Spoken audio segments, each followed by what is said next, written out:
Estimados compatriotas, me hubiera gustado convocar a los medios de comunicación a una conferencia de prensa para aclarar muchas dudas y medias verdades que se han venido difundiendo. Lamentablemente, las medidas administrativas de la actual mesa directiva del Congreso no me lo han permitido. Pero es mi deseo comunicarme con ustedes de todas maneras y he decidido hacerlo a través de este manifiesto. En primer lugar, deseo expresar mi más profundo pésame por la muerte de los jóvenes Jack Brian Pintado Sánchez, de 22 años, y Jordan Inti Sotelo Camargo, de 24 años. Mis profundas condolencias a sus amigos, a sus compañeros de marcha, pero especialmente a sus padres y familiares. Yo, como padre de familia, me pongo en su posición y entiendo su dolor. Y sé lo amarga que pueden ser las lágrimas ante la ausencia de un ser amado. Me queda claro que las marchas han sido una muestra genuina del hartazgo acumulado en décadas contra una clase política corrupta. Y una prueba de ello se refleja en la situación legal en la que se encuentran todos los presidentes de la República de este siglo en el Perú. Me solidarizo con la juventud que se ha movilizado, que a pesar de no encontrarse articulada a ningún partido político o movimiento, salieron para hacer respetar sus derechos que muchos años silenciaron. Y muchos de ellos fueron violentados de manera injusta. Por todo, buscan culpables. Sin embargo, nadie indaga sobre las personas que han promovido y manipulado toda esta crisis, donde ni siquiera importó el respeto por el derecho a la vida. Yo no estuve en el gobierno para causar la muerte a la población, ni tampoco para manipular las fuerzas del orden que dan seguridad al país. Y hoy también se les quiere involucrar y desprestigiar. La misma policía a la que agradecíamos por estar en primera línea de batalla en la lucha contra la pandemia COVID-19. Ahora es satanizada y acusada de una brutal represión, incluso siendo señalados como asesinos. Mi homenaje y gratitud a la Policía Nacional del Perú, como siempre lo he hecho. Los hechos que causaron las muertes y los heridos que todos lamentamos tienen que ser investigados profundamente para determinar las responsabilidades de cada uno de ellos. Asimismo, quiero declarar que los mandos y protocolos ya se encontraban establecidos cuando yo asumí la presidencia, porque mi responsabilidad como presidente no era favorecerme como político, sino trabajar con mi alma, corazón y vida por lograr la estabilidad de mi país. Un país golpeado y agonizante, que hoy debe restaurarse.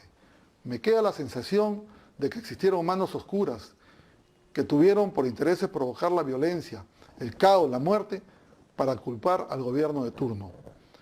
Entiendo que para la coyuntura que atravesaba nuestro país, un presidente de transición designado por el Congreso, al que muchos jóvenes cuestionan, nos llevara a una crisis social. Pero ese fue el proceso legal que nos exigió la Constitución ante los actos revelados que pusieron en cuestionamiento la integridad moral del presidente Martín Vizcarra, cuyo gobierno privó a muchas personas de acceso a la salud en plena pandemia, al no cumplir con promesas de construir los 80 hospitales para el año 2019 en todo el país. Pactar con la corrupción, atropellar la democracia y transgredir la Constitución era defender esa insana filosofía del roba pero hace obra. Muchos medios afirmaron que yo impulsé la moción de vacancia. Eso es una infamia contra la democracia. Esta fue presentada por un grupo de parlamentarios de varias bancadas que consideraba que existían elementos de corrupción en el señor Martín Vizcarra. Entonces, ¿qué debía hacer yo? ¿Esconder la moción? Proceder de esa manera implicaba ser cómplice de la corrupción. Mi responsabilidad, señalada por la Constitución y por el reglamento del Congreso, era poner esa moción a consideración de los 130 parlamentarios y llevar todos los procedimientos que así lo establece el reglamento del Congreso. Fueron 105 votos de legisladores los que, siguiendo los mecanismos ya establecidos por la Carta Constitucional, procedieron a la vacancia. Por tanto, esa fue legítima en su proceso, fondo y forma, garantizándose el debido proceso. Es lamentable el cuestionamiento de mi legítima elección como parlamentario. El menosprecio a los miles de votos que me respaldaron en mi región natal, Tumbes, que por tercera vez me entregó su confianza para representarlos en el Congreso. ¿O acaso se desprecia a las regiones con poblaciones pequeñas como Tumbes? Yo me siento orgulloso de mi tierra, de mi gente, y expreso mi rechazo a esos señalamientos que no representan a la población del interior de mi país. Los mismos señalamientos que desprestigiaron mi trayectoria, tanto política como personal, y me discriminaron por no haber concluido mis estudios superiores, cuando hoy vivimos momentos en los que se necesita hombres y mujeres con valores. Por otro lado, expreso mi reconocimiento al presidente del Consejo de Ministros y al grupo de profesionales que me acompañaron a conformar este gabinete en menos de 24 horas en una de las mayores crisis que atravesaba el país. En menos de 24 horas no llamé a mis amigos ni a mis correligionarios.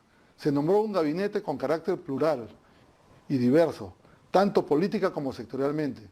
Convocamos a personas con experiencia y gestión comprobada para afrontar la crisis sanitaria, recuperar nuestra economía deteriorada y los miles de millones de puestos de trabajo que se habían perdido. Buscamos profesionales para controlar la pandemia del COVID-19 y sus efectos, que nos llevó a tener la tasa más alta de peruanos muertos por millón del mundo. Fallecidos que seguramente son padres, madres, hermanos e hijos de muchos de los que nos están escuchando.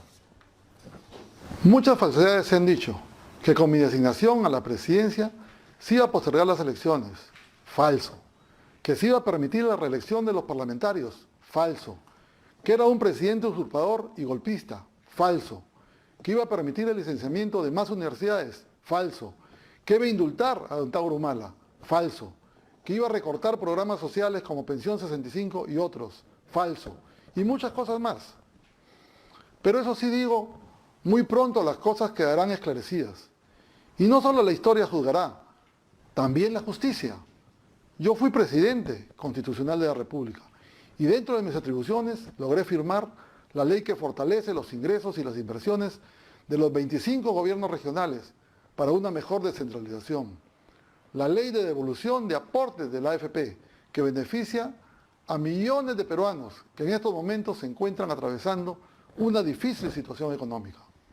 Soy un hombre de fe, demócrata, con 40 años de militancia en Acción Popular, partido político histórico que siempre se ha caracterizado por tener tradición democrática. Fui elegido presidente del Congreso y como tal asumí la presidencia de la República, por mandato constitucional.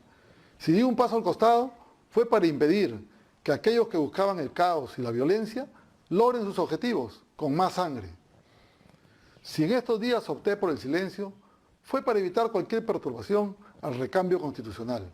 Al encontrarnos en un proceso de transición democrática, lo que más me interesa como hombre de Estado es que se consolide la democracia y la tranquilidad en el país.